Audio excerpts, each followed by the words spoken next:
Hello students, 10th science में देखिए set 4 set 3 के कल आपको करवाए थे, ये क्वेश्चन सारे आपको करवाए थे, आपने कर लिए होंगे याद। तो आज सेट 4 के करवाते हैं। फर्स्ट क्वेश्चन देखो सेट 4 का। You have two solutions A and B. आपको दो सॉल्यूशन दिए गए हैं ए और बी। The pH of solution A is 6। A की pH वैल्यू है 6 और बी की pH वैल्यू है 8। Which solution has more hydrogen ion concentration. देखो बेटा, आपको बताया हुआ है कि एसिड्स की pH वैल्यू लेस देन 7 होती है और बेसिस की pH वैल्यू मोर देन 7 होती है। तो एसिड्स में H प्लस आयन ज़्यादा होते हैं, बेसिस में H प्लस आयन कम होते हैं। तो जो 6 वाला है ए, ये एसिड है, हालांकि वीक एसिड है ये, और जो बी है 8 वाला, ये बेस है। तो ए में ज़्यादा हाइड्रोजन आयन्स होंगे, H प्लस आयन ज़्यादा होंगे बी की बजाय, ये दिया हुआ है। ए में तो होंगे 1 × 10⁻⁻6 मोल, m का मतलब मोल, और बी में होंगे 1 × 10⁻⁻8 मोल, m का मतलब मोल होता है। ये मोल क्या होता है आगे आप 11th क्लास में पढ़ेंगे। नेक्स्ट देखो second question. What effect does concentration of H plus ions have on the nature of solutions. H plus ion, ये अभी फर्स्ट में ही आ चुका है। H प्लस आयन ज़्यादा होंगे तो इसका मतलब वो एसिडिक नेचर उसका ज़्यादा है, और H प्लस आयन कम होंगे तो इसका मतलब वो कम एसिडिक है, बस यही है। थर्ड देखो, do basic solutions also H plus ions, if yes then why are these basic. देखो आपको बताया हुआ है कि ये पिछली वीडियो में बताया था आपको, बेसिस में तो होते हैं OH माइनस आयंस और एसिड्स में होते हैं H प्लस आयंस या H3O plus ions. OH minus को हाइड्रोक्साइड आयन कहते हैं, H प्लस को हाइड्रोजन आयंस और H3O प्लस को हाइड्रोनियम आयंस।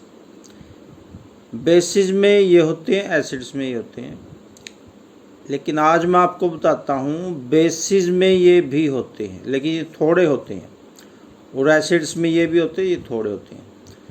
तो बेसिस में ये ज़्यादा होते हैं, ये कम होते हैं, सॉरी, बेसिस में ये ज़्यादा होते हैं, ये कम होते हैं, और एसिड्स में ये ज़्यादा होते हैं, ये कम होते हैं। तो ये ही इस क्वेश्चन का आंसर है। फोर्थ देखो, under what soil conditions do you think a farmer would treat the soil of his fields with quick lime. Quick lime होता है जो सफ़ेदी बाज़ार से खरीद के लाते हैं, वो क्विक लाइम होता है, कैल्शियम ऑक्साइड। उसमें फिर पानी मिक्स कर देते हैं, वो स्लैक्ड लाइम बन जाता है, पानी डाल के वो बन जाता है कैल्शियम हाइड्रोक्साइड। तो ये चीज़ें तब डालेगा फार्मर जब उसकी ज़मीन एसिडिक होगी, क्योंकि ये बेस हैं सारे, ये बेस हैं। ज़मीन एसिडिक होगी तब ये बेस डालनी है, क्योंकि ज़मीन में एसिड है तो उस एसिड को ये बेस काट देंगे। ज़मीन उपजाऊ वो होती है जो ना एसिडिक हो ना बेसिक हो। उपजाऊ ज़मीन जो होती है उसकी pH वैल्यू 7 के आसपास होती है, वो ना एसिडिक होनी चाहिए ना बेसिक होनी चाहिए।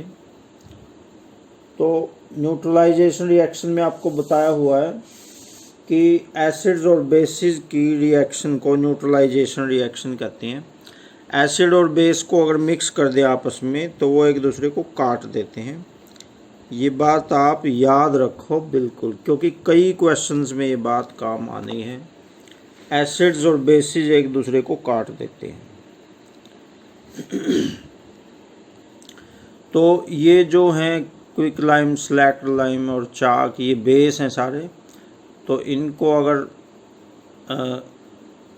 एसिड वाली मिट्टी में अगर मिलाते हैं तो ये उसके एसिडिक नेचर को ख़त्म कर देते हैं। तो ये क्वेश्चंस आपने लिखने भी हैं और याद भी करने हैं। बुक जिनके पास नहीं है वो इस वीडियो को पॉज करके भी लिख सकते हैं। पॉज करना आता ही होगा आपको, ये जो 2 डंडे होते हैं इन पे क्लिक कर दें तो पॉज हो जाएगी वीडियो। आगे नेक्स्ट क्वेश्चन देखो। नेक्स्ट तो बेटा ये छोटे छोटे हैं, सेट 5 में ये छोटे छोटे हैं, ये आपको पहले बताया। Bleaching powder CaCO-Cl2 bleaching powder होता है। तो ये छोटे छोटे क्वेश्चंस हैं, ये तो आपने कर ही लेने हैं, लिखना भी है इनको और याद भी करना है। जिनके पास बुक नहीं है वो वीडियो को पॉज कर लें। देखो ये सारे छोटे छोटे क्वेश्चन हैं, ये वाले भी। ये सेट 5 है। देखो ये सेट 5 है और ये आगे फिर नेक्स्ट एक्सरसाइज स्टार्ट हो जाती है, ये वाली। ये फिर आगे एक्सरसाइज के क्वेश्चन हैं, सारे टेक्सचुअल क्वेश्चंस हैं, बुक में पीछे जो देते हैं वो क्वेश्चंस हैं सारे। ये भी आपने करने, छोटे छोटे क्वेश्चंस हैं और ये इक्वेशंस के क्वेश्चंस हैं। ये पिछले चैप्टर में आए थे, जो केमिकल रिएक्शन वाला चैप्टर था, ये उस चैप्टर में भी ये क्वेश्चंस आए थे।